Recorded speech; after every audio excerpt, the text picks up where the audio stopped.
Assalamualaikum warahmatullahi wabarakatuh. Alhamdulillahi wa kafa. Wassalatu wassalamu ala sayyidina Muhammadinil Mustafa wa ala alihi wa ashabihi ahli sidqi wal wafa, amma ba'd. Hadratal muhtaramin, para masyayikh, para kiai, wabil khusus Al-Mukarram Kiai Haji Abdul Hakim Mahfud, pengasuh pesantren Tebuireng, segenap keluarga besar Hadratus Syekh Kiai Haji Muhammad Hashim Asy'ari, yang mudah-mudahan selalu dijaga oleh Allah Subhanahu wa Ta'ala, bisa membimbing kita semua, Allahumma amin.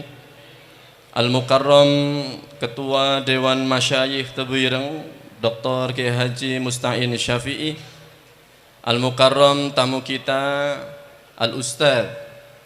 Al-Ustadz di sini maknanya nyata, ini profesor ya, bukan kayak kita yang ustadz-ustadan gitu ya.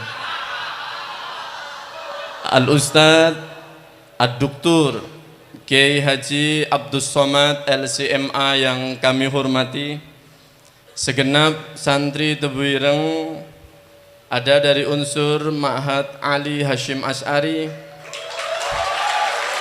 ada santri-santri dari Madrasah Aliyah Salafiyah Syafi'iyah,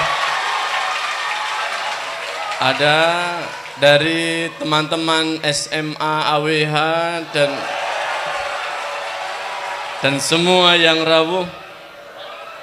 Alhamdulillah, di pagi hari yang penuh berkah ini kita kerawuhan Al-Ustadz Ad-Duktur Kiai Haji Abdus Somad dalam acara yang luar biasa, dan acara ini memang sudah diisyarahkan oleh Allah Yarham Kiai Haji Salahuddin Wahid.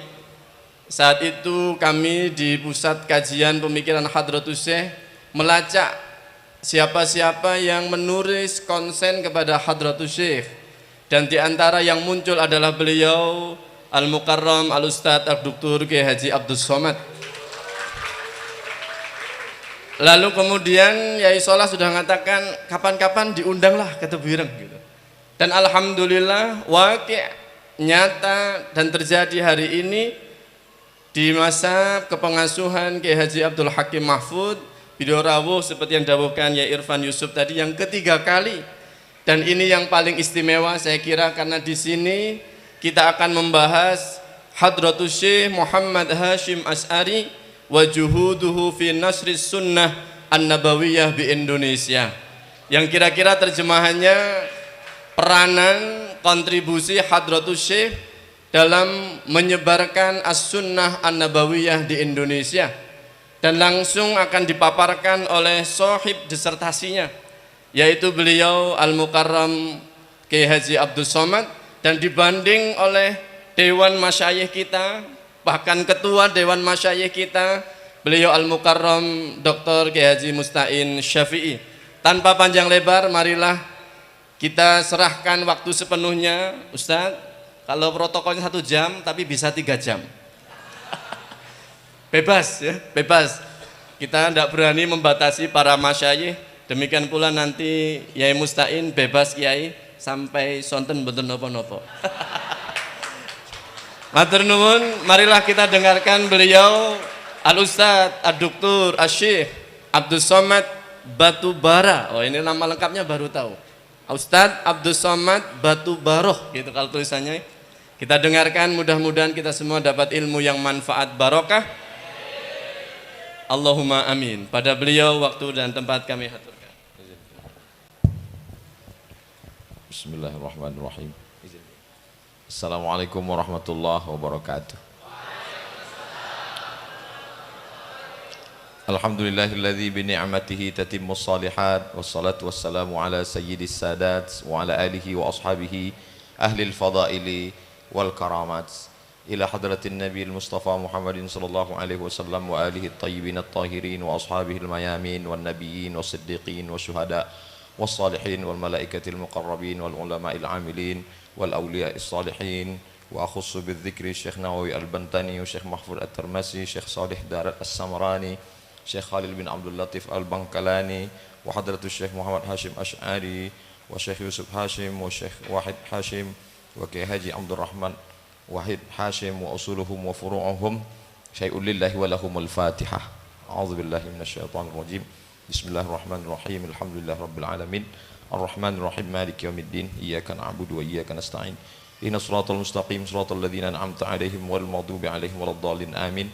Allahumma inni atawassalu ilaika bihaqqi walika salih hadratus Syekh Muhammad Hashim Asy'ari an tuyassir lana umurana wa taqdi hajatina wa tuballigh maqasidana wa taghfir lana ma madha ya akramal akramin ya arhamar rahimin ya nasral haqqil mubin. Wa sallallahu ala sayyidina Muhammad walhamdulillahi rabbil alamin. Yang sama-sama kita hormati Kiai Haji Abdul Hakim Mahfuz, Mudir Pengasuh Pondok Pesantren Tebu Ireng.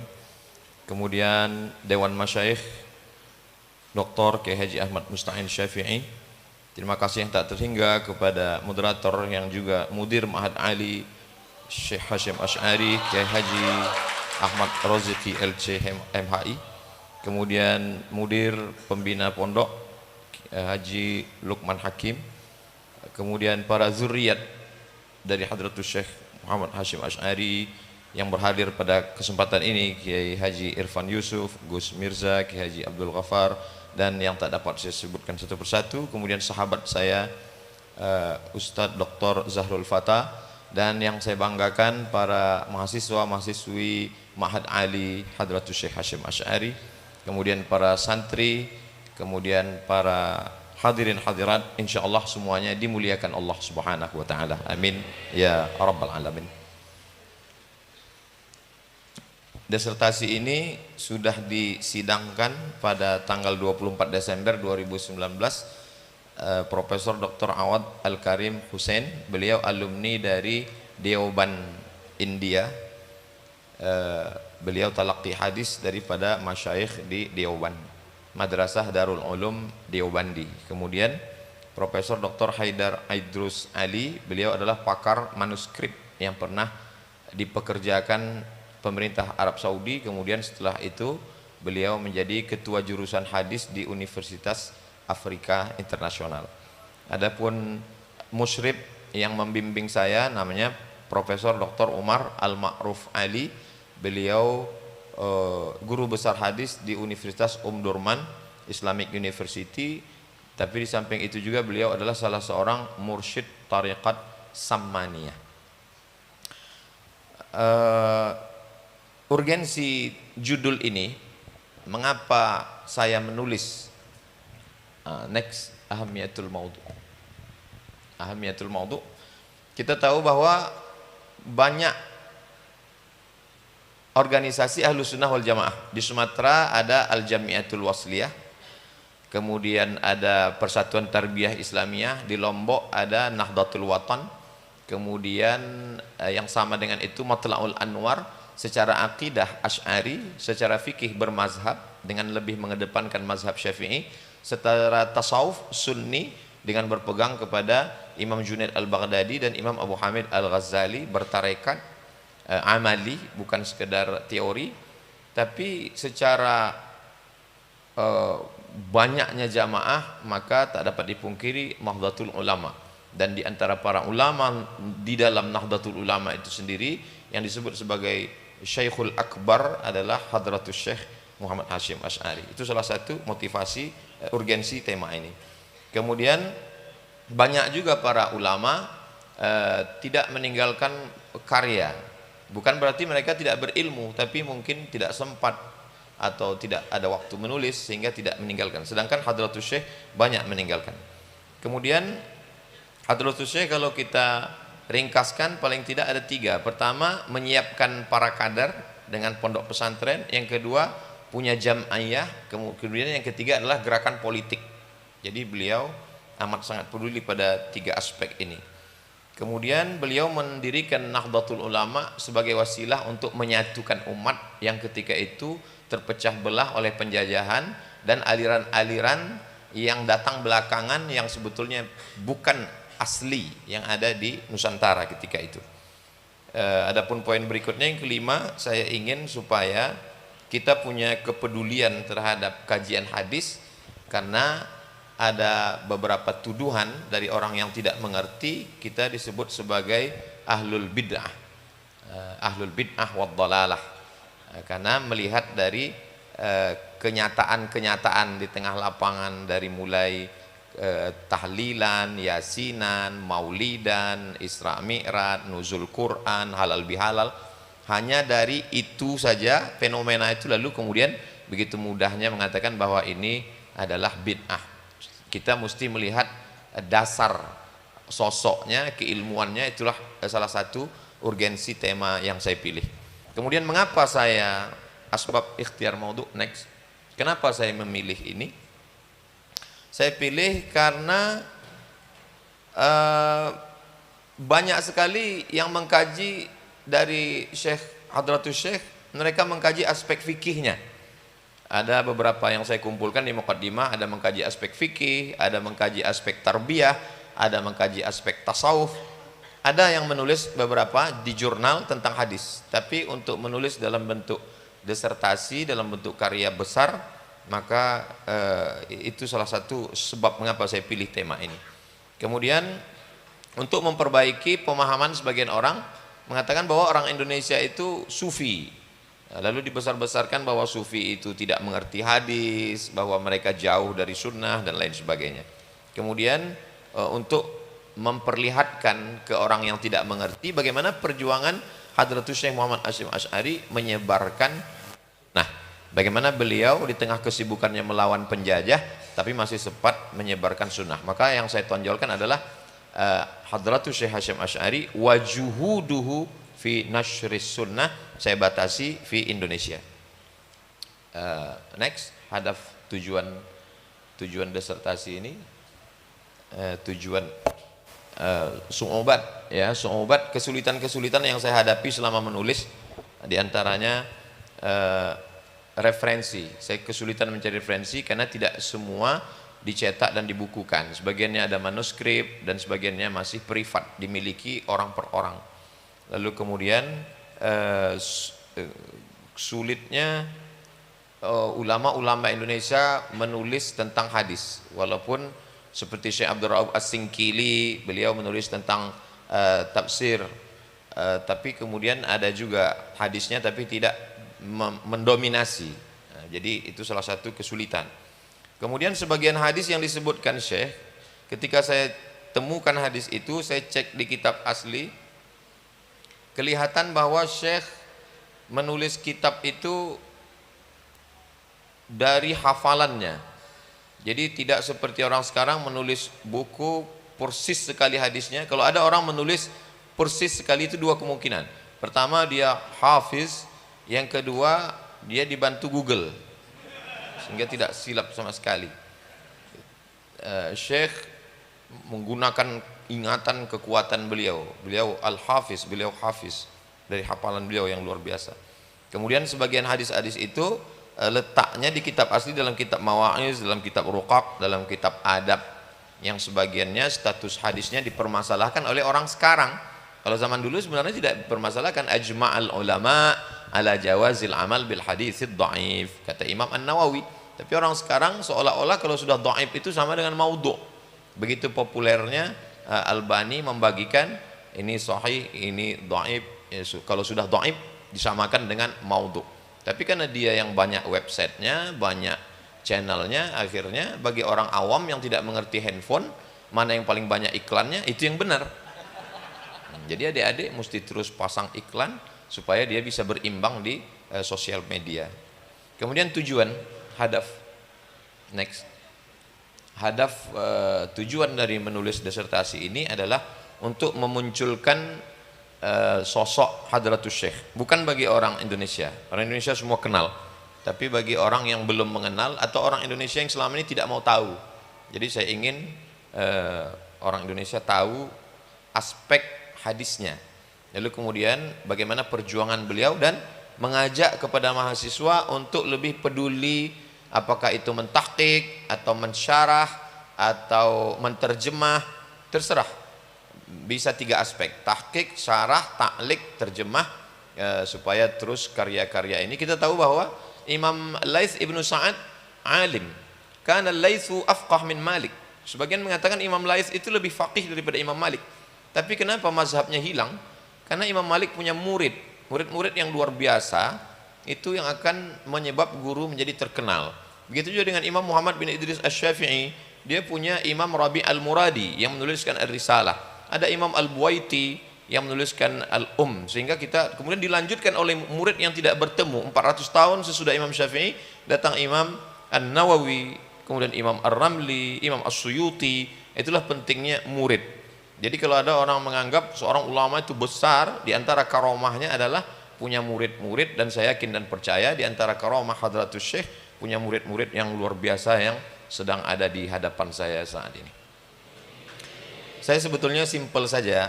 Tahun 2019 Al-Fakir datang ke Tebu Ireng, sowan dengan Kiai Haji Solahuddin Wahid, Gus Solah. Saya bilang, Gus, saya sedang menulis disertasi tentang Hadratus Syekh. Mohon doa, saya ziarah, tabarruk, tawassul.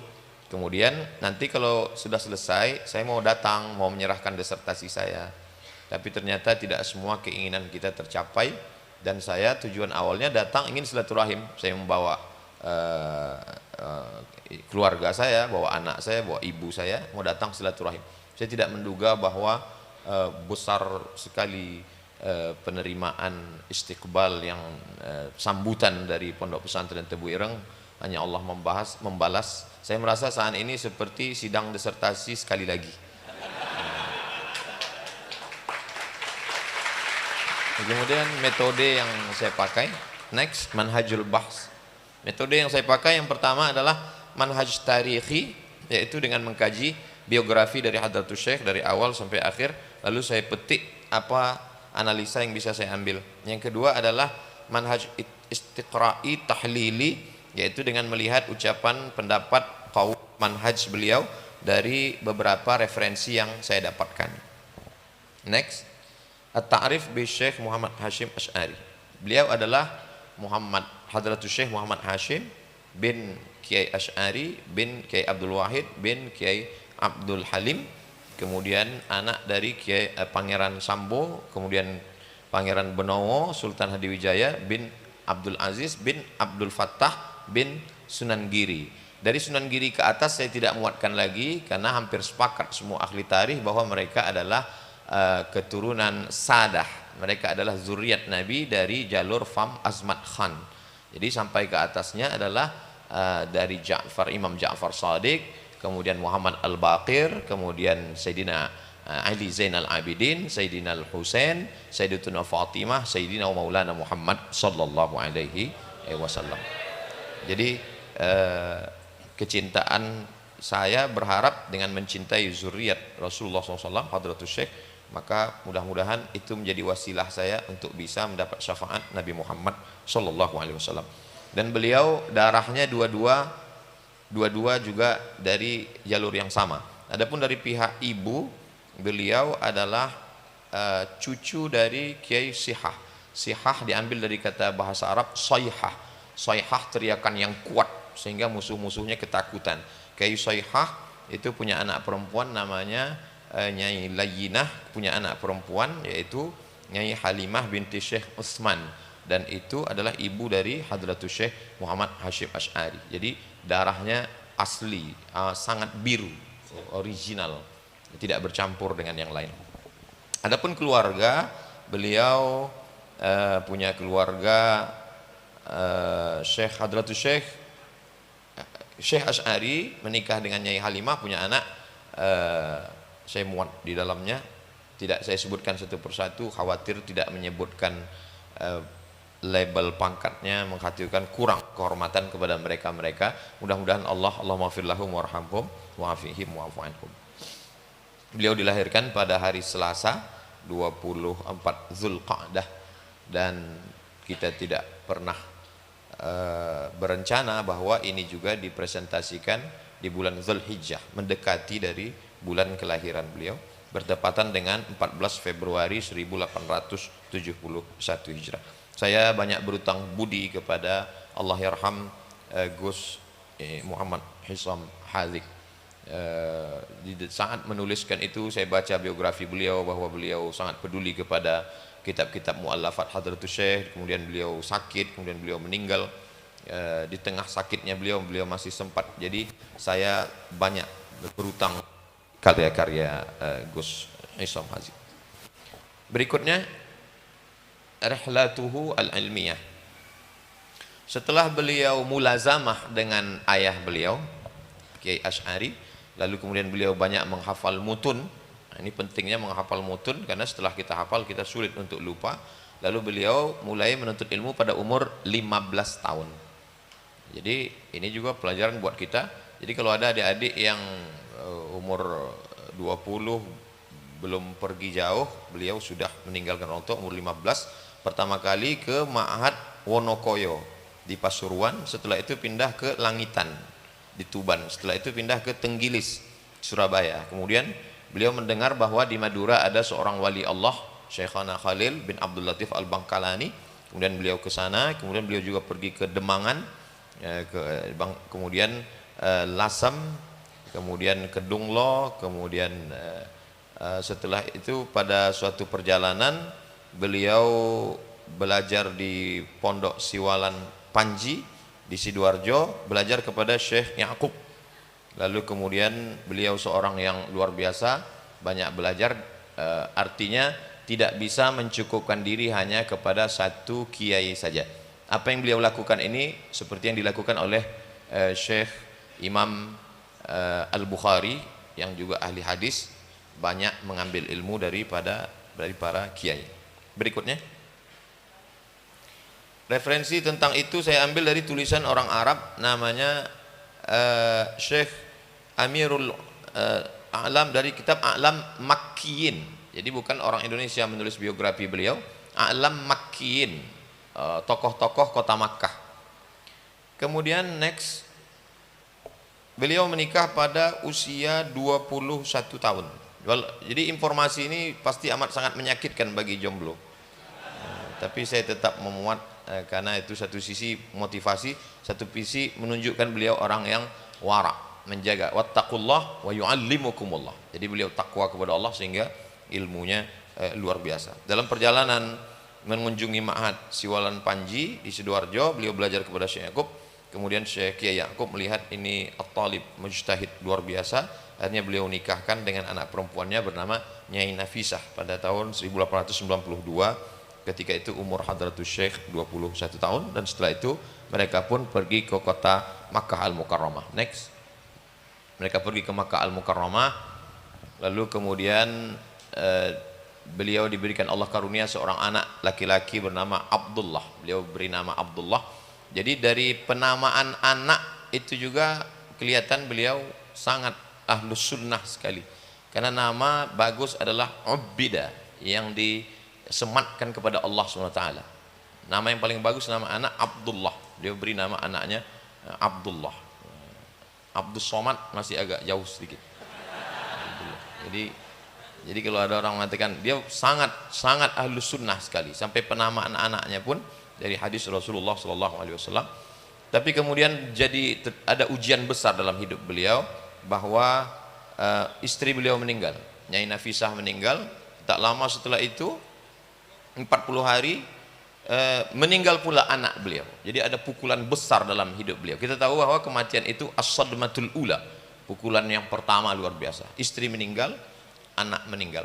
Jadi kalau saya lihat dari biografi ini, sengaja Allah mengambil sesuatu dari hati Hadratus Syekh supaya hatinya itu seperti ucapan ma fi qalbi illallah, tidak ada lain tempat bergantung kecuali Allah Subhanahu wa taala. Ketika istri beliau meninggal, disusul anaknya meninggal, kemudian beliau pulang, dibawanya adiknya Kiai Anis, itu pun juga meninggal. 3 pukulan besar dalam hidup itu membuat beliau lebih banyak menyendiri di tempat-tempat mustajab doa. Sebagaimana kita tahu, orang yang hatinya sepi dari manusia, maka di tempat yang makbul, dan itu pula memberi motivasi dia dekat kepada Allah. Skenario Allah dibuat Allah, beliau dalam keadaan sunyi. Istri meninggal, anak meninggal, adik meninggal, pukulan berat di perantauan di kota Makkah, sehingga tempat dia bergantung hanya 2. Yang pertama, tempat-tempat mustajab doa. Yang kedua, beliau banyak bertalaqi kepada masyayikh. Dia lebih fokus, pikirannya tidak bercabang kemana-mana. Nah, ini juga pelajaran untuk adik-adik supaya pikirannya jangan dulu bercabang-cabang ke yang lain. Kita lanjutkan. Al-ulum bit talaqi. Beliau mengambil ilmu itu bertalaqi. Al-isnad minad din. Kita tahu laulal isnad laqala man syaa ma syaa. Jadi pukulan yang bertubi-tubi itu membuat beliau, saya bagi guru beliau dari dua kalangan. Yang pertama dari kalangan sadah ahli bait, yang kedua dari kalangan masyayikh. Adapun dari kalangan sadah, Sayyid Bakri Syatta, Sayyid Alawi, Sayyid Husain, Sayyid Abbas Al-Maliki yang merupakan kakek dari Sayyid Muhammad bin Alawi bin Abbas Al-Hasani Al-Maliki, kemudian Sayyid Sultan Hashim Ad-Daristani, Sayyid Abdullah Zawawi, Sayyid Ahmad bin Hasan Al-Attas. Adapun dari kalangan masyayikh, Syekh Mahfud bin Abdullah At-Tarmasi, kemudian Syekh Shu'aib, Syekh Ahmad Khatib Al-Minkabawi, Imam Masjidil Haram, meninggal tahun 1916, kemudian Sa'id Yamani, Syekh Rahmatullah Al-Hindi yang kitabnya lebih populer pada Izharul Haq yang merupakan bacaan dari Ahmad Dedat. Ya, jadi beliau termasuk majelisnya yang paling besar di Masjidil Haram, dan Hadratus Syekh banyak mengambil dari para masyayikh yang ada di Masjidil Haram. Next, sanad beliau kepada Syekh Mahfud, beliau mengakui sendiri, qadit tasalat ilaina riwayatu sahihil Bukhari sima'an min awalihi ila akhirih. Jadi beliau bukan ijazah, bukan munawalah, tapi yang paling tinggi yaitu sami' itu. Kata Imam Asy-Syafi'i, ma idza qara'a 'alaika faqul haddatsana wa idza qara'ta 'alaihi faqul akhbarana. Kalau gurumu membacakan kepadamu kau mendengar, maka katakan waktu meriwayatkannya haddatsana. Kalau engkau membacakan gurumu menyetujui bacaanmu, maka katakanlah akhbarana. Tapi yang jelas dari kata akhbarana, haddatsana, amba'ana itu menunjukkan bahwa memang beliau bertemu mendengar min awwalihi ila akhirih selama 2 tahun lamanya, dan tidak hanya sekedar mendengar, wa ajazani bi qiraatihi kama ajazani bi qiraati ghairihi min kutubil hadis. Sanad beliau kepada Imam Al-Bukhari, sanad beliau kepada Imam Muslim, sanad beliau kepada Imam Malik, sanad kepada Sunan Abi Dawud, sanad kepada Imam At-Tirmidzi. Jadi sini sengaja saya muatkan karena setelah perjalanan jarak antara beliau dengan Rasulullah SAW selama 14 abad, beliau masih mementingkan sanad. Padahal di zaman itu sudah banyak orang tidak peduli lagi kepada sanad, dan sekarang sanad ini mulai bangkit kembali. Lanjut. Ya, terus next. Ya, sahabat-sahabat beliau selama di Makkah dan Madinah. Itu saya muatkan. Semua sahabat-sahabat beliau ini biografinya saya muatkan di footnote untuk menunjukkan bahwa ada keterikatan jaringan. Nanti bisa dilihat kiai-kiai yang ada sekarang itu nanti akan ketemu pada guru-guru mereka. Misalnya di Jogja Syekh Bakir Al-Jogjawi, kemudian Syekh Bishri Sansuri, kemudian Syekh Khalil Kasingan, kemudian Kiai Fakih Mas Kumambang, kemudian banyak juga dari Sumatera ada Syekh Abdul Qadir bin Sabir Al-Mandili. Mandili itu Mandailing Natal, Sumatera Utara. Kemudian dari Cirebon, kemudian dari Makkah Sayyid Alawi yang merupakan ayah dari Sayyid Muhammad bin Alawi.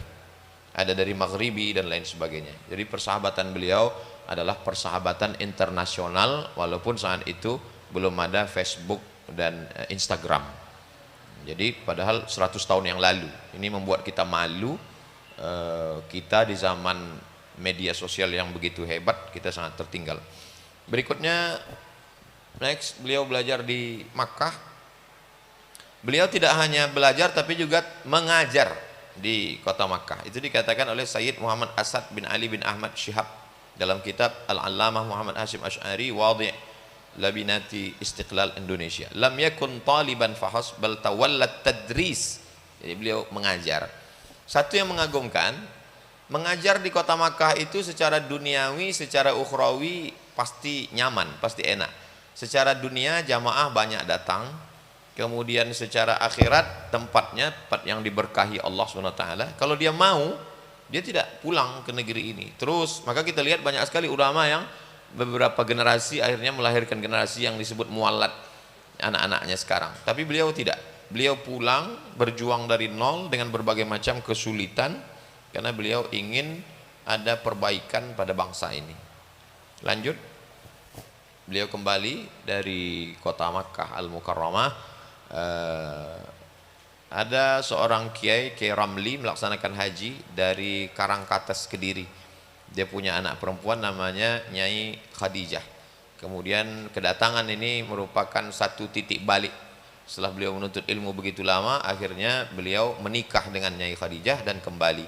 Pada tahun 1899 beliau menginjakkan kaki ke Pulau Jawa, dan kemudian itulah awal titik perjuangan beliau. Apakah setelah pulang ke Pulau Jawa lalu persahabatan beliau terputus karena jarak, waktu dan alat komunikasi? Next. Beliau tetap menjalin hubungan. Beliau berhubungan intens dengan Al-Amir Abdul Karim Al-Khattabi dari tokoh revolusi Maroko yang melawan Prancis dan Spanyol. Kita bayangkan dari Jombang ke Spanyol itu beliau bisa menjalin hubungan. Kepada Sultan Basha Al-Atrashi, tokoh revolusi dari Suriah melawan Prancis. Jadi jangan heran, padahal kalau mau sekedar mengaji hadis aman sekali beliau. Duduk di pondok ngajar haddatsana akhbarana selesai. Tapi beliau masih punya kepedulian yang luar biasa. Makanya beliau bisa dikaji dari berbagai aspek seperti Mutiara, ada yang mengkaji revolusinya, ada yang kaji politiknya, ada kaji tarbiyahnya. Saya lebih pada kajian hadisnya. Beliau dengan Amin Al-Husaini, yaitu ketua Ikatan Muslim Internasional di Palestina yang merupakan mufti Palestina. Kemudian Muhammad Ali Syaukat dari pejuang Muslim India. Kemudian juga Muhammad Ali Jinnah, pejuang Pakistan. Kemudian Sayyid Alawi bin Tahir Al-Haddad, mufti kerajaan Johor. Kemudian Syekh Ahmad Arif Zain, pendiri majalah Al-Irfan dan koran Jabal Amil. Nah, ini Masya Allah tabarakallah, punya jaringan yang luar biasa. Ini kita adik-adik coba kita renungkan jaringan kita sudah sampai mana. Nah, itu merenung. Padahal beliau zaman itu 100 tahun lalu jaringan yang luar biasa. Terus walaupun sibuk dengan baca kitab, talaki, punya jaringan, punya hubungan politik, tapi beliau tidak melupakan ada usrah, keluarga. Beliau punya keluarga. Jadi kalau ada anak-anak muda sekarang ketika ditanya, gimana rencana berkeluarga? Terlalu sibuk memikirkan umat. Itu malu dengan Kiai, malu dengan Hadratus Syekh. Hadratus Syekh, beliau yang pertama Sayyidah Nafisah, punya anak Abdullah, meninggal di Makkah. Kemudian Sayyidah Nafiqah, kemudian Sayyidah Masrurah. Terus beliau punya amalan yang luar biasa. Mungkin faktor kecerdasan tawasul beliau itu adalah dari puasanya itu. Puasa, beliau terbiasa puasa, dan puasanya itu beliau warisi dari ibu beliau Sayyidah Halimah yang berpuasa 3 tahun sebelum kelahiran. Jadi puasanya memang betul-betul puasa yang Masya Allah tabarakallah, dari perempuan yang aminah melahirkan al-amin. Itu pentingnya pendidikan seorang ibu, al-madrasatul ula. Al-madrasatul ula. Jadi ayahnya kiai, ibunya seorang yang zahidat, maka lahirlah seorang anak yang luar biasa. Kemudian amal rutin beliau. Apa yang beliau lakukan sehari-hari? Next. Rutinnya beliau, pertama kali beliau sholat subuh berjamaah. Setelah itu baca wirid dan hizib. Ada di dalam wirid-wiridnya ada saya muatkan dengan tahqiq referensi. Karena banyak orang sekarang kalau diajarkan wirid, mana dalilnya? Jadi saya muatkan dalil-dalil. Kemudian baca wirid, baca hizib. Man laisa lahu wird fahuwa qir. Jadi beliau wiridnya luar biasa. Kemudian setelah itu beliau ngajar di masjid sampai terbit matahari. Setelah itu beliau membacakan kitab Asy-Syifa dan kitab At-Tahrir. Kemudian setelah itu beliau ketemu dengan para pekerja. Beliau punya pekerja untuk cross check bagaimana kerja-kerja mereka. Setelah itu baru beliau membacakan kitab Al-Muhadzab fikih. Setelah itu kitab Muwatta kepada tulab kibar di tempat khusus di depan rumah sampai jam 11 siang. 11 sampai jam 10. Setelah itu beliau baru nerima tamu. Ada terima tamu. Setelah itu waktu kosong beliau membaca baca kitab. Jadi banyak sekarang orang karena sibuk ngajar, sibuk nerima tamu, tidak sempat baca kitab. Jadi jadwal beliau ini bisa dipakai untuk siapapun bagi yang menggeluti bidang ilmu untuk dapat semuanya. Karena beliau pernah melewatinya. Jadi kita mungkin baru coba-coba tapi beliau melewati. Kemudian sebelum sholat zuhur beliau qailulah. Jadi memang sunnah dari mulai ngasih nama anak, dari mulai cepat menikah, dari mulai talaki, ngajar, memang sangat ahlu sunnah.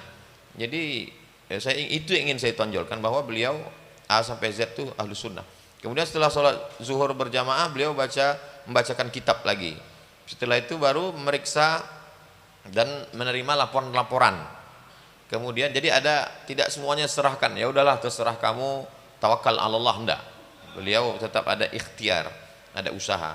Kemudian beliau mandi sore.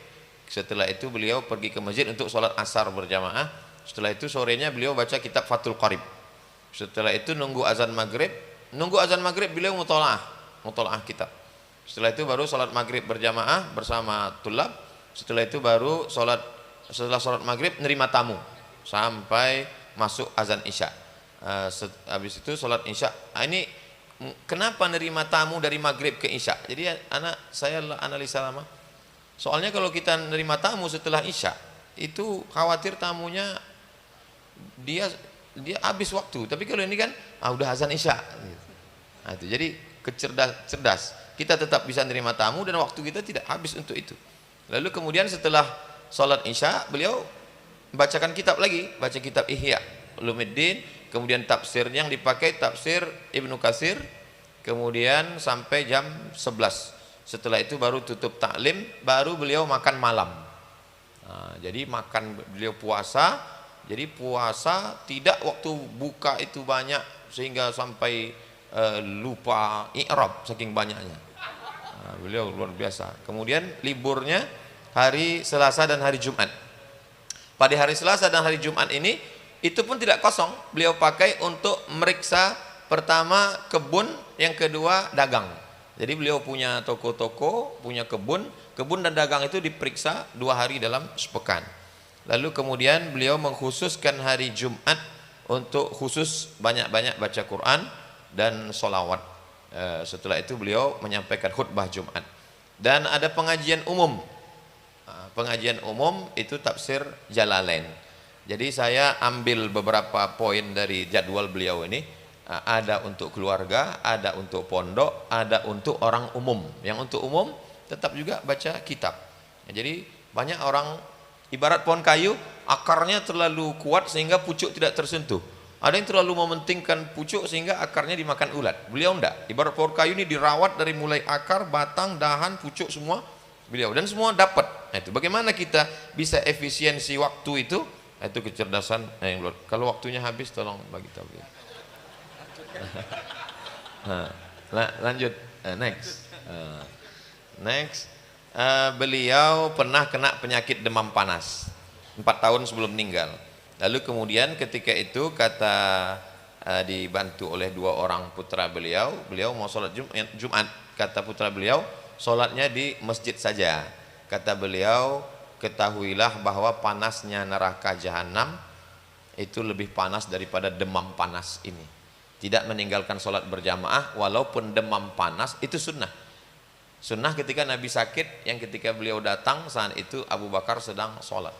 Jadi sunnahnya itu memang betul detail, dari kasih nama anak, tidur siang itu.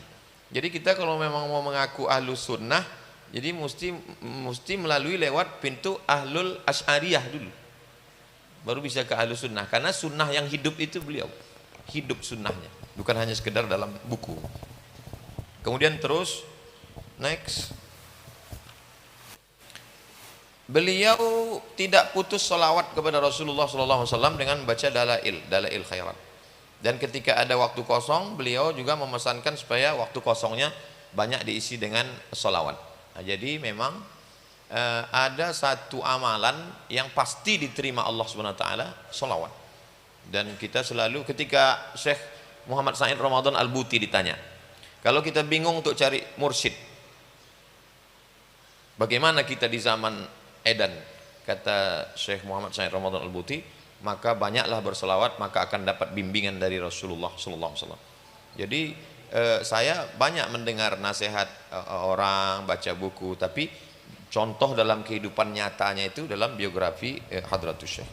Kemudian rendah hatinya beliau ketika nulis buku ngomongnya begini, bitahriril faqiri ila rahmati rabbih bal man la syai'a lahu fil haqiqati.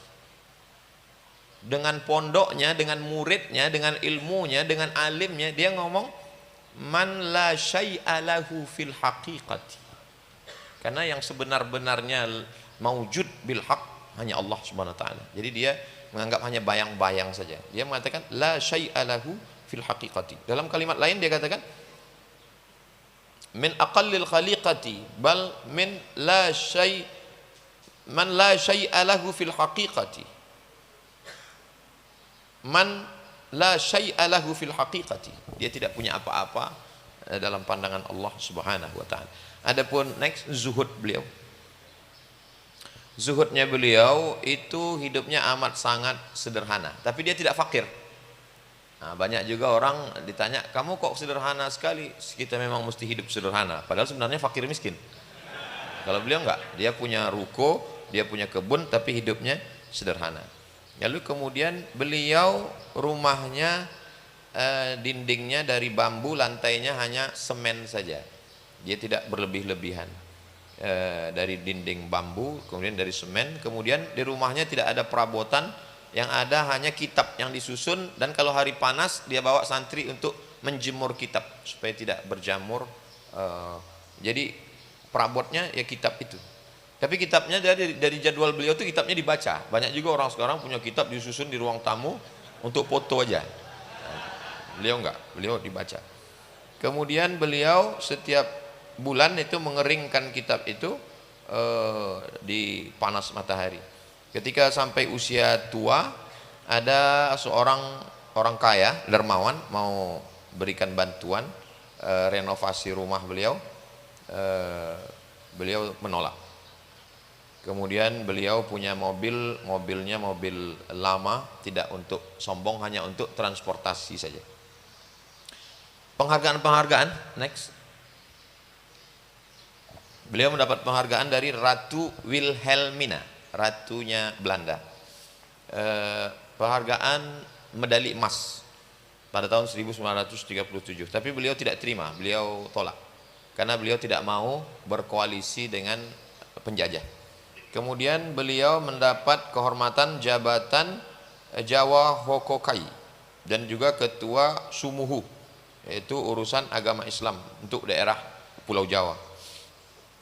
Beliau kemudian menerima itu dan kemudian diserahkannya, diwakilkannya kepada orang lain. Beliau tidak duduk di situ untuk menjaga hubungan sesama kaum muslimin, untuk menjaga hati umat supaya tidak sakit karena melihat kerjasama dengan penjajah. Next, ada beberapa jabatan yang beliau tolak. Beliau pernah diminta untuk 10 orang generasi awal yang dipilih untuk menjadi pemimpin besar Indonesia. Beliau tidak mau. Kemudian setelah itu 4, setelah 10 diseleksi lagi 4 juga tidak. Kemudian beliau puncaknya ditawarkan untuk menjadi riasah ad-daulah farafadaha, beliau juga menolak.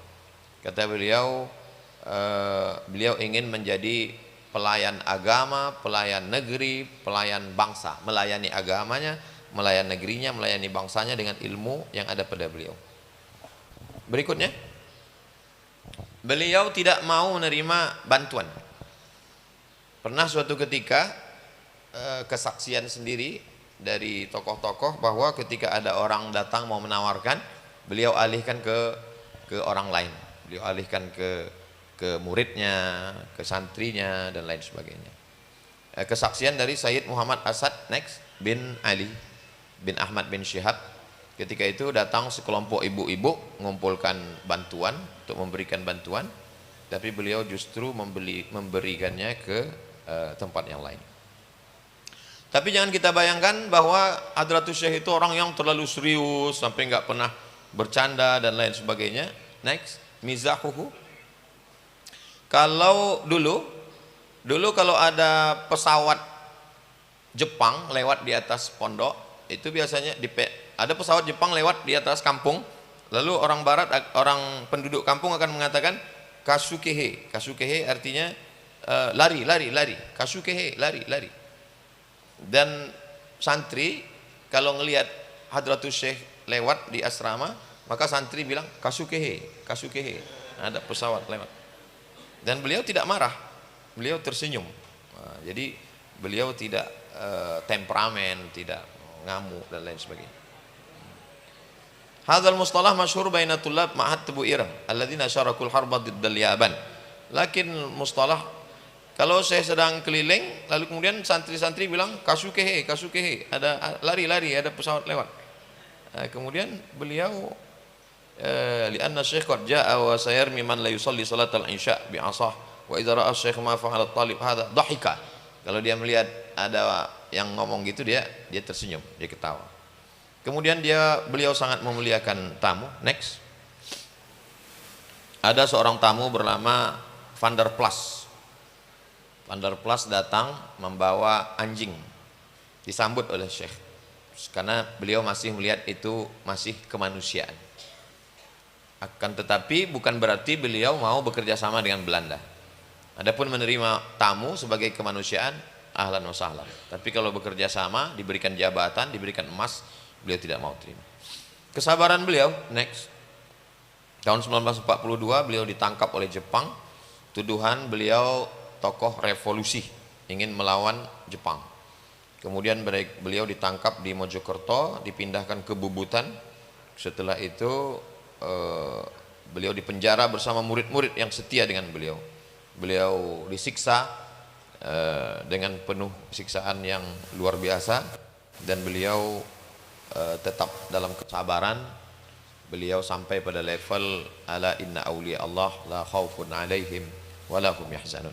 Next, persatuan umat ketika terjadi konflik karena masalah fikih khilafiyah, maka beliau menulis surat terbuka dengan judul Al-Mawa'iz, dan ini dibacakan pada Muktamar Nahdlatul Ulama yang ke-11 di Banjarmasin 1935. Kemudian surat beliau itu dibagi-bagikan kepada majelis ulama, dan kemudian pada fase berikutnya diterjemahkan oleh Buya Hamka, dimuat di koran majalah Panji Masyarakat. Itu yang disebutkan oleh Kiai Irfan tadi, bahwa beliau amat sangat mementingkan persatuan umat. Itu bisa kita lihat dari kitab-kitab beliau, ada yang lebih tinggi dari segalanya, itu persatuan umat. Lanjut, beliau ingin memperjuangkan nilai-nilai Islam. Itulah mengapa beliau peduli kepada politik, melek politik. Maka putra beliau Kiai Haji Abdul Wahid Hashim mendirikan Hizbu Nahdlatul Ulama. Kemudian Kiai Haji Abdul Khalik Hashim mendirikan Hizbul Amal li Falahil Ummah. Kemudian Kiai Abdul Karim Hashim melanjutkan dengan Masyumi. Kiai Haji Muhammad Yusuf Hashim mendirikan PNU. Jadi mereka memasukkan nilai-nilai Islam dalam dustur, dalam undang-undang, yang mana undang-undang itu hanya bisa dimasukkan nilai Islam melalui politik, melalui partai, dan itu beliau turunkan ke anak-anak beliau. Kemudian masalah ekonomi. Lanjut, beliau pada tahun 1918 mulai membuka kerjasama antara para pengusaha yang disebut dengan Syirkah Inan li Murabit Ahli Tujar. Jadi semua pengusaha-pengusaha itu dikumpulkan, membuat sesuatu, dan kita tahu ada disebut dengan istilah Nahdlatul Tujjar. Jadi sebetulnya kalau mengkaji tentang hidup beliau itu bisa ditulis beberapa fakultas. Fakultas Tarbiyah, aspek pendidikan. Fakultas Usuluddin, jurusan akidah filsafat, tentang tasawufnya. Kemudian jurusan hadis, tentang hadisnya. Jurusan ekonomi, tentang kepedulian beliau bidang ekonomi. Jurusan politik, sosial, sospol, tentang politik beliau. Jadi banyak sekali disertasi. Ini informasi bagi yang belum dapat judul sampai sekarang. Jadi beliau luar biasa. Dia memberikan inspirasi. Yang penting mau baca kehidupan beliau. Kemudian jihad beliau melawan penjajahan.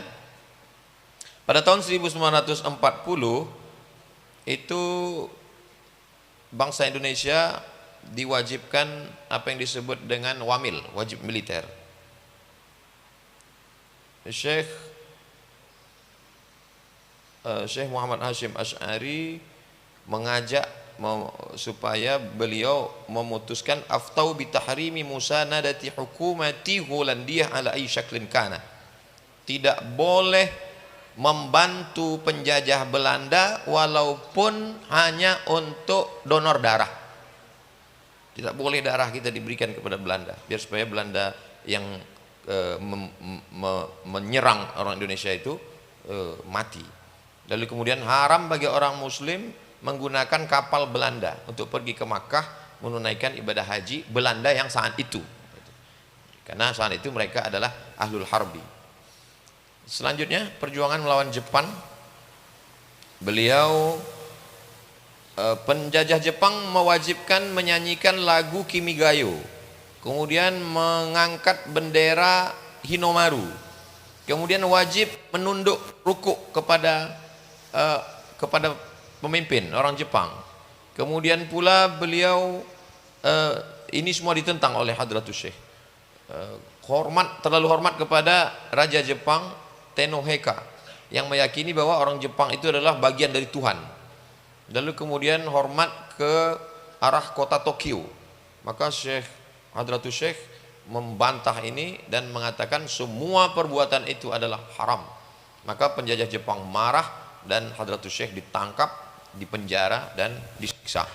Karena semua perbuatan ini orang banyak yang bertaqiyah untuk melakukannya karena takut, karena cemas. Hadratus Syekh beliau tidak takut. Lanjut, beliau mempersiapkan tentara-tentara, pembentukan peta pada tahun 1943, Daidanko dan seterusnya. Lanjut, beliau mengeluarkan resolusi jihad yang selama ini orang tahunya 10 November, tapi sebenarnya kalau mau tahu apa sebetulnya kronologis 10 November itu bisa lihat pada tanggal 22 Oktober, resolusi jihad. Lanjut, ada seorang Jerman yang mu'allab karena sering berdialog dengan Hadratus Syekh, namanya Karl von Schmidt. Saya masuk Islam bukan karena sikap keras, tapi masuk Islam karena kelembutan Syekh. Dia menemukan sesuatu yang tak dia temukan lain. Itu kelebihan Hadratus Syekh. Kehormatan yang diterima Hadratus Syekh, Presiden Soekarno memberikan gelar pahlawan nomor 249 tahun 1964 atas perjuangan dan kontribusi Hadratus Syekh. Adapun wafatnya Hadratus Syekh, beliau pada suatu malam setelah sholat datang utusan dari Bong Tomo dan Jenderal Sudirman untuk meminta fatwa. Setelah mereka bercerita tentang sulitnya keadaan bangsa Indonesia waktu itu melawan Belanda, mungkin terlalu keras beliau berpikir, akhirnya terjadi pendarahan di otak, persen blooding. Beliau meninggal pada jam 4:04 subuh, menjelang azan subuh. Jadi beliau meninggal dalam keadaan syahid karena pikirannya dipakai untuk memikirkan umat, memikirkan kesulitan bangsa saat itu. Walaupun kita sudah merdeka, tapi Belanda masih saja. Berikutnya itu biografi beliau sampai dari A sampai beliau meninggal. Berikutnya adalah bagaimana beliau menyebarkan sunnah melalui 3. Yang pertama menulis kitab, yang kedua mendirikan pesantren, yang ketiga adalah mendirikan ormas. Jadi dalam 3 ini kalau kita lihat itu cara beliau menebarkan sunnah Rasulullah SAW secara garis besar. Adapun kitab-kitab beliau yang saya dapatkan, Adapun manuskrip ataupun yang masih bersifat privat, maka saya tidak dapat muatkan. Yang hanya dapat saya dapatkan itu saya tahqiq hadis-hadisnya, kemudian saya buat taklik, ada semuanya dalam disertasi. Ada satu eksemplar saya serahkan ke perpustakaan Pondok Pesantren Tebu Ireng, boleh diperbanyak, boleh dikopi, mudah-mudahan bermanfaat insyaallah. Metode beliau kalau menulis kitab itu yang pertama menulis hadis. Setelah menulis hadis baru beliau muatkan ungkapan ulama salaf. Contohnya seperti hadis Allahumma arham khulafai, Allahumma arham khulafai, Allahumma arham khulafai. Kemudian setelah itu beliau mendatangkan ungkapan ulama salaf. Pertama Imam Sufyan Ats-Tsauri, la a'lamu ilman afdal min ilmil hadis liman arada bihi wajhallah. Innal insana yahtaju ilaihi fi ta'amihim wa syarabihim fahuwa afdalu min at-tatawwu'i bis salati was siyam. Wa qala Abu Sa'id al-Khudri radhiyallahu an, mudzakaratul hadisi afdalu min qiraatil Quran. Nah, jadi beliau metodenya begitu. Setelah pakai ayat, kemudian hadis, kemudian salaf. Jadi metodenya memang betul-betul metode sunnah, ahlus sunnah. Kemudian setelah itu beliau menunjukkan hadis ini letaknya di mana. Nah, itu. Misalnya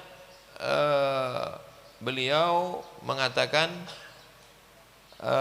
wa minha fashwut tijarati hatta tu'inul mar'atu zawjaha 'ala tijarati wa qat'il arhami wa fashul qalami wa zuhurus syahadati bizzuri rawahul imamu Ahmad wal Bukhari an Ibni Mas'udin.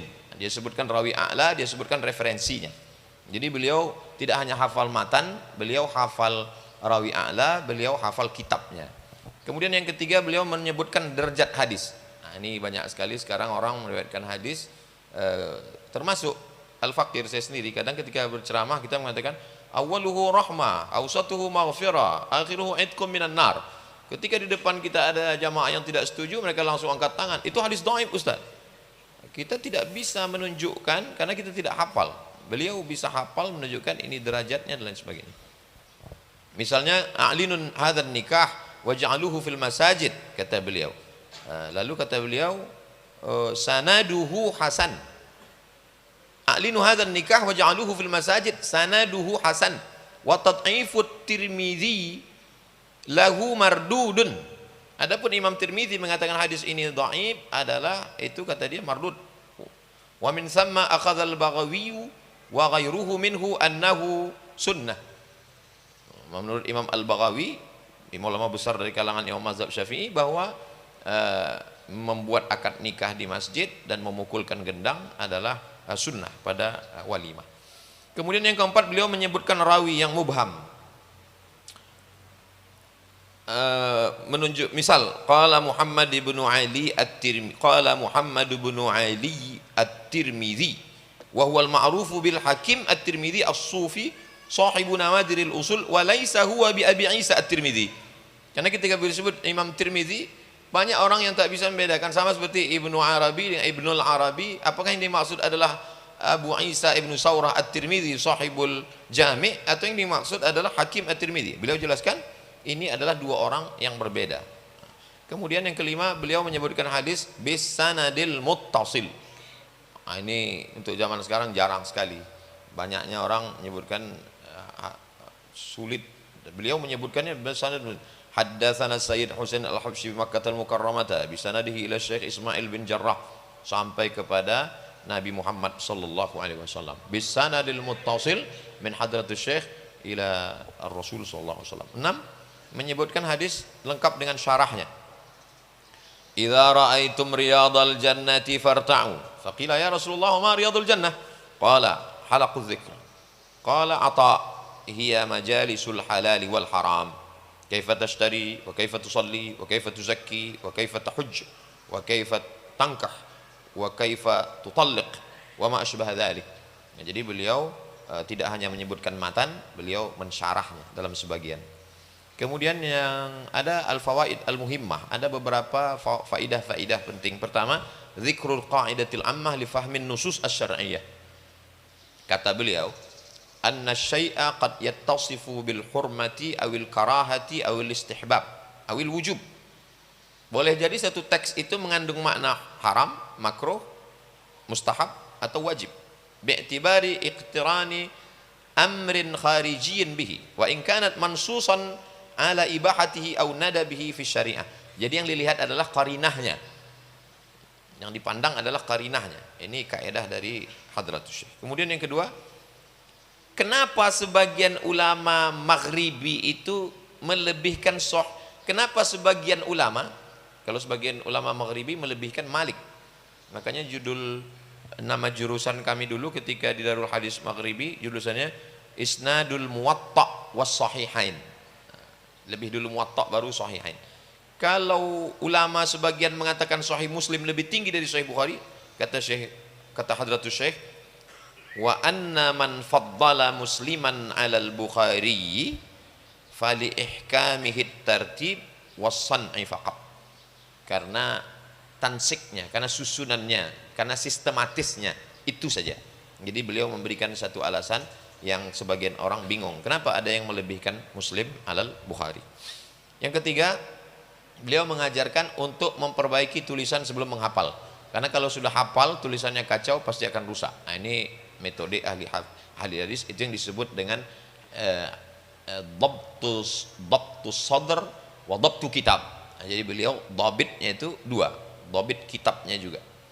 An yusahhiha ma yaqra'uhu qabla hifzihi tashihan jayyidan imma 'ala syaikhi aw 'ala ghairihi mimman yutqinuhu wa yahfazuhu ba'da dhalika hifzan muhkaman thumma yukarriruhu ba'da hifzihi tikrar muwadhab. Jadi diulang terus menerus. Wala yahfazu syai'an qabla tashihihi li'annahu yuqi'u fit tahrif. Karena kalau tidak dia nanti akan jatuh kepada tahrif, tashif dan lain sebagainya. Maka muncullah riwayat-riwayat muharraf, musahhaf gara-gara tulisan yang tak betul. Ini beliau tidak hanya riwayah tapi juga beliau adalah dirayah. Yang keempat, beliau mengatakan boleh meriwayatkan dari kitab. Beliau sendiri riwayatnya bitalaqi, tapi kalau ada orang meriwayatkan dari kitab, wa qala Syekh Abdul Hadi Naja al-Abyari fi Nailil Amani fi hasyiyati muqaddimatil Qastullani haka Abu Ishaq al-Isfarayini al-Ijma'a ala jawazin naqli minal kutubil mu'tamadati wa la yushtaratu ittisalus sanadi ila musannifiha. Tapi tentu saja itu derajatnya rendah sekali. Wa qala al-Kiya at-Tabari man wajada hadisan fi kitabin sahihin jaza lahu an yarwihi wa yahtajju bihi. Banyak beliau muatkan beberapa. 5, beliau memberikan motivasi untuk menyibukkan diri dengan hadis. Beliau mengajarkan supaya mengawali hari, mengawali umur itu dengan banyak-banyak mengkaji hadis. Kemudian beliau menyebutkan susunan kitab. Banyak sekarang orang punya kitab tapi tidak mengerti susunannya secara sistematis. Kalau menurut beliau, wa ya'tani awwalan bi sahihil Bukhari wa Muslimin thumma baqiyatil kutub al-usul al-mu'tamadati fi hadha asy-sya'n ka Muwatta' Imam Malik wa Sunan Abi Dawud wa Nasa'i wa Ibnu Majah wa Jami' at-Tirmidzi wa la yaqtasiru ala ma aqalla min dzalik. Jadi paling tidak minimal itu kitab ini, kata beliau. Wa ni'mal mu'in lil faqih kitab As-Sunan Al-Kubra li Abi Bakar Al-Baihaqi. Nah, jadi bagi yang ingin mendalami hadis amat sangat baik sekali pakai kitab Al-Baihaqi. Fa innal hadis ahadu jinahayil ilmi bisyari'ati wal mubayyin al-katsir minal jinahil akhar wa huwa al-Qur'an. Qala imamuna Asy-Syafi'i radhiyallahu anhu man nadhara fil hadisi qawiyat hujjatuh. Siapa yang kuat hadisnya berdalil maka insyaallah hujahnya akan menjadi kuat. Motivasi beliau. Kemudian beliau menyebutkan adab-adab membaca kitab.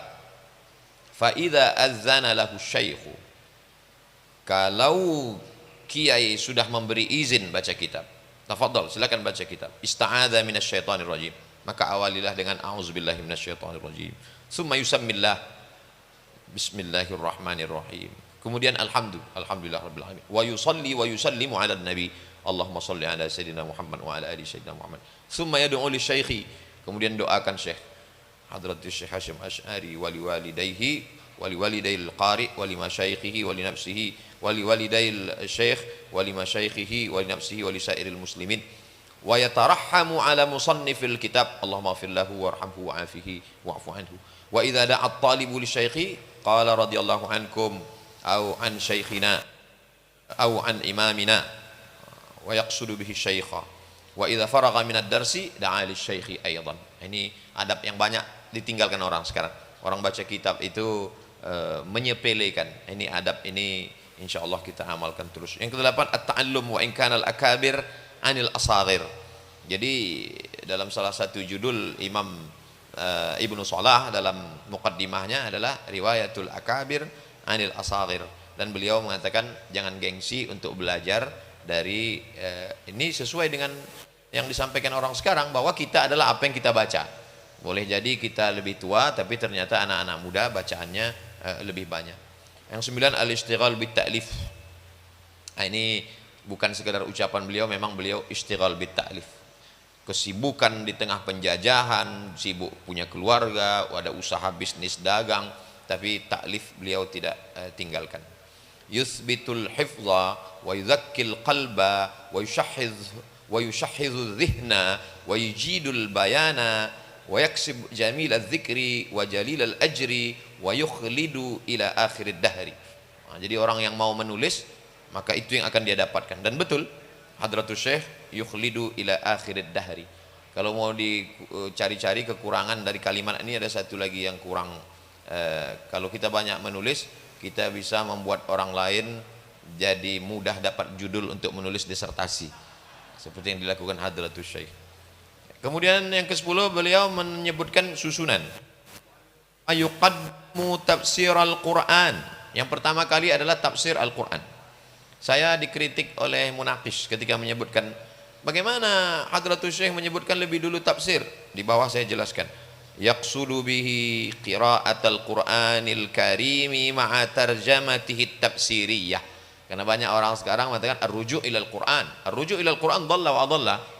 Karena kita tak mengerti Al-Quran. Jadi yang betul kata Syekh, yuqaddamu tafsirul Qur'ani, tafsir Quran dulu, summal hadis, setelah itu summa usulud dini, summa usulul fiqhi, summa kutubul madhhabi. Nah, jadi yang pertama sekali adalah tafsir, hadis, usuluddin, akidah, usul fikih, kemudian kitab-kitab mazhab, kemudian nahu, ditutup dengan kitab-kitab akhlak. Liufidal hadirina tathiral batin, untuk menyucikan hati. Jadi lengkap tiga-tiganya dapat, akidahnya dapat, fikihnya dapat, akhlaknya dapat. Hanya saja ketika ini dipresentasikan mana yang duluan, Syekh sudah menyusunnya. Kemudian yang ke-11 menguji hafalan. Jadi bagaimana menguji hafalan amat sangat penting dengan menyebutkan dhabit tidak dhabitnya, kaedah-kaedah, kemudian ada masalah-masalah yang gharib di dalam hadis itu adapun menulis, adab-adab menulis kata Hadratus Syekh ayyakuna ala taharatin, orang yang menulis itu taharah, mustaqbilal qiblati, orangnya dalam mengarah suci, berwudu, menghadap kiblat, suci badan, suci pakaian, dengan tinta yang bersih, lalu kemudian memulai kitab dengan bismillahirrahmanirrahim, setelah itu kemudian menulis nama Allah dengan ta'zim, kemudian misalnya Allah Ta'ala, Allah Subhanahu wa Ta'ala, atau Allah Azza wa Jalla, atau Allah Tabaraka wa Ta'ala, atau Allah Jalla Dzikruhu, atau Allah Tabaraka Asmuhu, atau Jallat Azamatuhu, atau wa ma asbah dzalik. Lalu kemudian menulis Nabi, beliau sunnah sekali. Menulis Nabi itu mesti ditulis as-salatu wassalamu alaihi, jarat adatus salam wal qalab bi kitabati sallallahu alaihi wasallam. Wa la'alla dzalika liqasdi muwafaqatil amri fi qouli ta'ala sallu alaihi wasallimu taslima. Karena sekarang banyak juga mahasiswa menulis salam dan lain sebagainya. Wala yakhtasiru salata fil kitabati walau waqa'atis salatu miraran.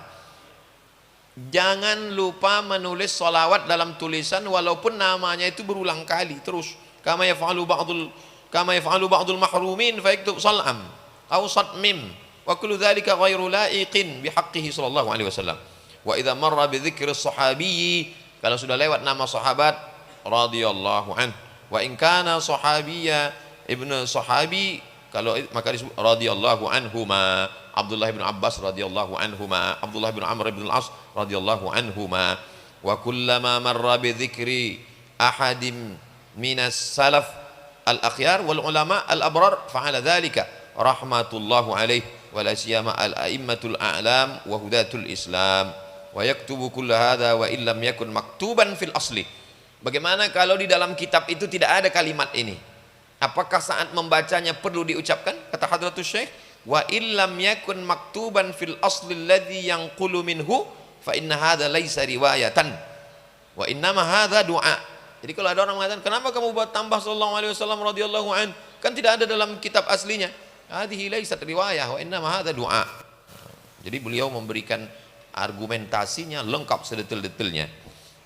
Kemudian beliau menyampaikan sunnah walaupun itu kepada orang yang kibar. Jadi ada seorang mursyid tarekat Naqsabandiyah, kibar, jamaahnya banyak.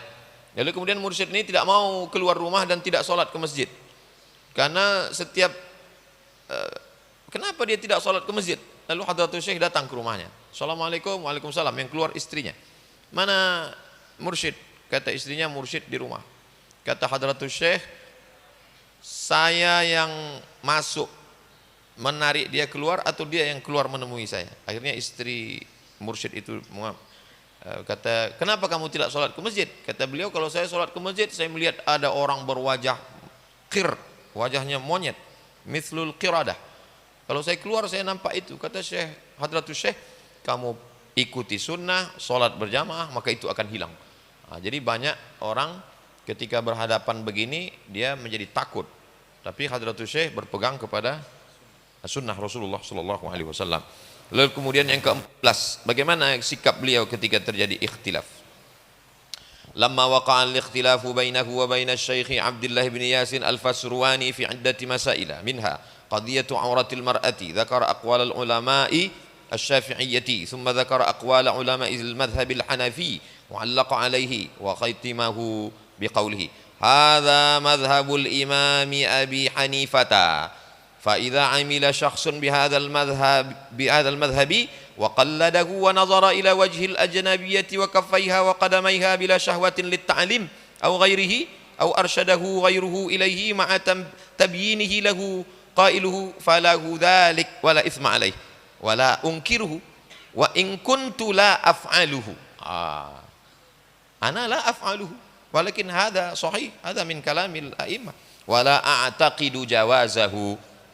Jadi beliau sangat berlapang dada menerima perbedaan. Lalu kemudian yang ke-15, beliau kalau diberikan satu argumentasi, beliau teliti dan beliau menemukan ada cacatnya di dalam. Wa kana Syekh Abdullah bin Yasin al-Fasruwani kataba manzumatan yahju biha ahla jam'iyyati Nahdlatul Ulama, thumma qara'ah Syekh Muhammad Hashim Asy'ari qira'atan naqdin bidiqqatin. Dibaca beliau syair yang ditulis itu. Katib ini tidak menembuskan, tidak membuat referensi ini dari mana. Maka dibaca Hadratus Syekh, lalu kemudian Hadratus Syekh mengatakan, kata beliau, hadhil abyad min qasidatil qutbil ghausil habib Abdullah al-Haddad. Ini dikutip dari, disebutkannya detailnya. Beliau menunjukkan beliau punya hafalan yang luar biasa, bukan hanya sekedar hadis. Matan nazam syair yang kamu pakai untuk nyerang saya itu sebenarnya bukan dari diri kamu sendiri, tapi kamu ambil dari Al-Imam Al-Haddad. At-Ta'rif ini tentang beberapa kitab Syekh. Ta'rifnya kitab Syekh Kitabul Arba'in, Al-Qanun Al-Asasi, Risalatun fi Ta'akkudil Akhdhi bi Madhahibil Arba'ah, Risalatu Ahli Sunnah, Ahlus Sunnah wal Jamaah inda Syekh Muhammad Hashim Asy'ari. Man hum Ahlus Sunnah? Ahlus Sunnati wal Jamaati inda ahli. Jadi saya banyak sekali ditanya, Ustaz sebenarnya Ahlus Sunnah itu siapa? Jadi saya selalu pakai ini. Kata beliau, Ahlus Sunnah itu adalah kulluhum fil fiqhi ala al-madhhab al-imam al-Syafi'i wa fi usulid dini ala madhhab al-imam Abi al-Hasan al-Asy'ari wa fi at-tasawwuf ala madhhab al-imam al-Ghazali wal imami Abil Hasan Asy-Syadzili radhiyallahu anhu ajma'in. Itu Ahlus Sunnah. Lalu yang Ahlul Bid'ah itu siapa? firqatun yattabi'una ra'ya Muhammadi abduh wa Rashid Ridha wa ya'khuduna min bid'ati Muhammad ibn Abdul Wahhab An-Najdi Ahmad ibn Taimiyah wa tilmidhihi Ibn Al-Qayyim Al-Jauziyah wa Ibn Abdul Hadi faharramu ma ajma'al muslimuna ala nadabihi wa huwa as-safaru li ziyarati qabri Rasulillah sallallahu alaihi wasallam. Beliau mengutip pendapat Mufti Syekh Baqid Al-Hanafi Al-Muti'i dalam risalah Tathhirul Fuad min Danasil I'tiqad. Ya, jadi ini ahlul bid'ah menurut beliau. Lalu kemudian ahlul bid'ah yang kedua adalah ar-Rafidah. Wa minhum rafidiyuna yasubbuna sayyidana Aba Bakrin wa Umar radhiyallahu anhuma wa yakrahuna as-sahabata radhiyallahu anhum wa yubalighuna fi hawa sayyidina Ali wa ahli baitihi ridwanullah alaihim ajma'in.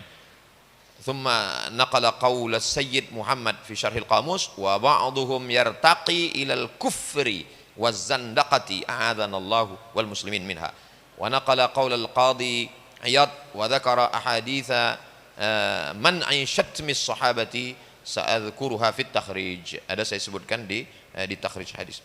Kelompok yang ketiga kata beliau adalah ibahiyun. Yaquluna innal abda idza balagha ghayatal mahabbati wa safa qalbuhu minal ghaflati wa ikhtara al imana 'ala al kufri wal kufrani saqata anhu al amru wan nahi. Saya pun banyak juga berhadapan dengan orang-orang seperti ini.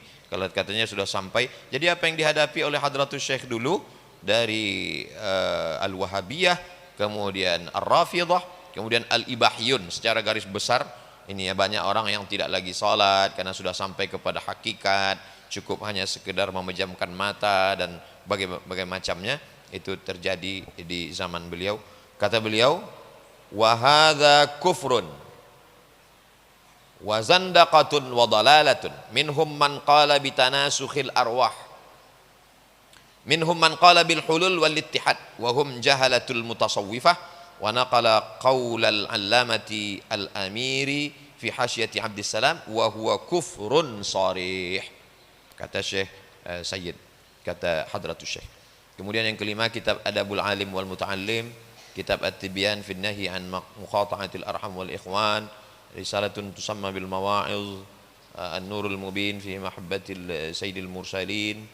Saya buatkan semua ziyadatu ta'liqan ala manzumati Syekh Abdullah tentang masalah bolehnya. Jadi kelihatan sekali di zaman itu sangat tertinggal, tidak boleh mengajar perempuan. Jadi patut, makanya dulu perempuan hanya di rumah saja karena perempuan tidak boleh belajar. Kata Hadratus Syekh, innama ghayatul amri fihi anna nahya anhu tanzihan. Kenapa begitu? Ini tanzih kata beliau. Wa ta'allumul kitabati wal khatti minal umur al jaizah wal ma'arif al mu'tabarah. Kata Ibnu Hajar, ta'limuhu lin nisa karahah tanzih. Dalam Hasyiah Bajuri, innahu la yaqtadil ithma.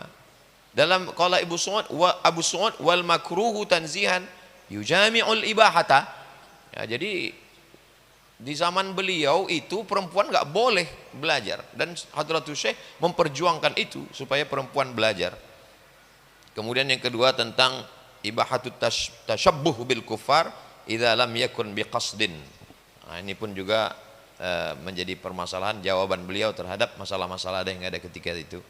Kemudian tentang masalah wakaf masjid, kemudian mengetahui waktu khusuf, kemudian boleh melihat wajah perempuan yang ajnabiyah untuk taklim. Kemudian yang ke-10 tambihat al-wajibat liman yasna' al-maulida bil munkarat. Kata beliau, innal maulida alladhi yastahibbuhul a'immatu huwa ijtima'un nas. Jadi beliau tidak menghalalkan, membolehkan secara universal, tapi beliau juga membuat ummatan wasata dengan dhawabit yang ketat. Wa qiraatu, pertama ngumpul rame-rame, yang kedua qiraatu ma tayassara minal Quran, yang ketiga riwayatul akhbar al-waridah fi mabda'i amrin Nabi SAW, itu baca sirah, lalu kemudian yudha' lahu ta'am. Ini ta'am ini memang wajib ada. Ya'kulunahu, acara inti. Ya'kulunahu wa yansarifun. Kemudian wa in zadu ala dzalik darbid dufuf. Darbid dufuf pun tidak masalah, ma'a mura'atil adab fala ba'sa bidzalik. Jadi saya kalau ditanya tentang hukum maulid, memang saya pakai ini. Ustadz gimana maulid? Saya bilang kalau kamu ikut fatwa Hadratus Syekh selamat, tapi kalau kamu lebih daripada ini maka sudah tajawuz al-hudud, sudah melewat. Lalu kemudian berikutnya adalah al-manasik as-sughra liqasidi ummil qura. Kemudian yang ke-12 jami'atul maqasid.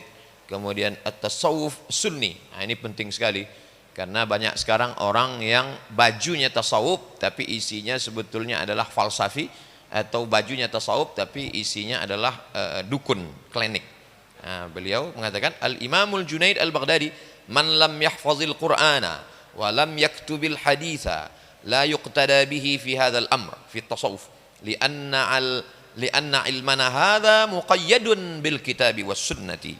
Wa qala al-Imam Abdurrahim ibn Abdul Karim bin Hawazin al-Qushairi, sami'tu Muhammad ibn al-Husain yaqul sami'tu Aba Nasr al-Asbahani yaqul sami'tu Aba Ali ar-Ruzbari yaqul anil Junaid madhhabuna hadha muqayyadun bi usulil kitabi was sunnati. Wa qala al-Junaid al-Baghdadi ilmuna hadha musyayyadun bi hadithi Rasulullah sallallahu alaihi wasallam. Jadi beliau memang sunni, 100% sunni. Amma alladhina da'u at-tasawuf wa za'amu annahum qad wasalu ila rutbatil ma'rifah fasaqatat minhum syari'ah. Kalau sudah sampai kepada ma'rifah maka gugur syariat. Kata Imam Abu Ali ar-Ruzbari, hiya li halal lianni wasaltu ila darajatun la tu'athir fi ikhtilafil ahwal. Qala na'am qad wasal. Hal hadha ar-rajul alladhi yaqul hadha halal wasal? Na'am huwa wasal, lakin wasal ila saqar, wasal ila jahannam. Ada ini beliau buatkan gambarannya, tarik tasawuf, tahqiqnya saya simpelkan. Saya simpelkan untuk memudahkan lil muttadiin. Kemudian beliau membuat bagaimana tazkiyatun nafs, tasawuf. Jadi sebetulnya kalau Hadratus Syekh mau buat tarekat, sebetulnya kalau beliau mau, banyak sekali al-arba'un al-hashimiyah, al-adhkar al-hashimiyah, at-tariqah al-hashimiyah, tapi beliau tidak mau. Jadi beliau amalan-amalannya itu memang betul amalan-amalan sunnah. Lalu kemudian ar-risalah al-musamma bil jasus fi bayani hukmin an-naqus. Naqus menurut beliau, saya ketika membaca ini di kampung saya sampai sekarang masih pakai naqus soalnya. Tapi saya belum berani menyampaikannya. Mungkin ada qaul lain. Naqus kata beliau khasyabah kabirah tawilah, kayu yang besar kemudian panjang, au hadidah atau besi, tungkaru naqran tawilan, di dalamnya dilobangi. Kalau kita nyebutnya lonceng, kalau di tempat saya sebutnya kentongan. Yadribuhan nasara i'laman lid-dukhul fi awqati salawatihim wasta'malu kalimatan naqusa lil jaras. Jaras. Jadi setahu saya selama ini hanya jaras, rupanya naqus kentongan juga. Itu sampai sekarang di kampung saya masih pakai kentongan dan ini belum saya sampaikan. Lalu kemudian yang kedua adalah mendirikan ma'had. Hadrat Hari membangunkan ma'had dari awal sampai akhir, dari mulai 1899 sampai ke Keras di Jombang sampailah akhirnya, dan kemudian murid sahabat-sahabat seangkatan, murid-murid beliau yang melanjutkan, kemudian majlis khatmis sahihain. Majlisu khatmis sahihain. Tadi saya tanya Pak Rektor Ma'had Ali, takhasus kita apakah fikih, apakah tafsir, apakah usul fikih? Takhasus kita hadis. Masya Allah, tabarakallah. Kelanjutan dari Ma'had Ali takhasus hadis inilah akan menyebar. Hadratus Syekh buat talaqi. Semua kiai-kiai di Jawa, Madura ngumpul menghatamkan Sahih Bukhari, Sahih Muslim di bulan Ramadan. Kalau bacaan Sahih Bukhari, Sahih Muslim bulan Ramadan masih dilanjutkan di Ramadan 2023, maka saya akan cuti ceramah 1 bulan ikut khataman Sahih Bukhari, Sahih Muslim 2023 untuk melanjutkan. Jadi kalau saya ditanya sama Hadratus Syekh, kamu kalau ketemu di akhirat, amin, mudah-mudahan ketemu. Kamu sudah gara-gara disertasi saya kan kamu jadi doktor? Ya Syekh. Ada ikut talaki, ada 2023 rencana. Nah, jadi beliau cara menyampaikan supaya sanadnya nyambung ke beliau adalah dengan khatam. Kemudian yang ketiga adalah ta'sis al-jam'iyah Nahdlatul Ulama. Gimana ceritanya dengan mendirikan NU lalu menebarkan sunnah itu gimana? Jadi kita tahu bahwa ormas-ormas ini berdiri banyak sekali dari sejak 1901 sampai puncaknya 1916 dan puncaknya adalah 1926. Itu saya urutkan di Ta'sis Al-Jam'iyah. Beliau dengan mendirikan Nahdlatul Ulama ingin menebarkan sunnah. Satu, beliau buat pegangannya arba'una hadisan nabawiyan tata'allaqu bimabadi li jam'iyati Nahdlatil Ulama. Nah, itu jadi beliau kaitkan. Padahal kalau beliau mau pasti beliau tulis aja al-arba'un al-hashimiyah, selesai. Tapi beliau kaitkan ke Nahdlatul Ulama. Yang kedua, Muqaddimatul Qanun al-Asasi. Kalau kita lihat di Muqaddimatul Qanun al-Asasi itu memang hadisnya mendominasi. Yang ketiga, Risalatun fi ta'akkuril akhdhi bimadzahibil aimmatil arba'ah. Yang keempat, Risalatu ahli sunnati wal jamaah fi bayanil musammah bi ahli sunnah. Dia tidak ingin kita menjadi ahlul bid'ah, ahlul dhalal. Man tamassaka biha naja wa man tarakaha halak. Jadi dapat diambil kesimpulan dari tiga. Kalau kitabnya dipakai, pondoknya diteruskan, jam'iyahnya menyebar, maka ketiga inilah secara ringkasnya cara Hadratus Syekh untuk menyebarkan sunnah di Indonesia. Mudah-mudahan kita dapat meneruskan yang tiga ini insyaallah. Amat sangat mohon maaf 1 jam setengah Kiai. Mohon maaf, saya kembalikan ke moderator. Jazakumullah khairan. Wassalamualaikum warahmatullahi wabarakatuh. Waalaikumsalam warahmatullahi wabarakatuh. Luar biasa. 1 jam setengah 117 halaman kita khatamkan. Ijazah nanti terakhir ya. Ijazah nanti terakhir. Baik para hadirin, para santri, ini kelihatan ada Unhas juga, Prof. Unhas ini didirikan oleh Allahyarham Yai Yusuf Hasim, abahnya Gus Irfan.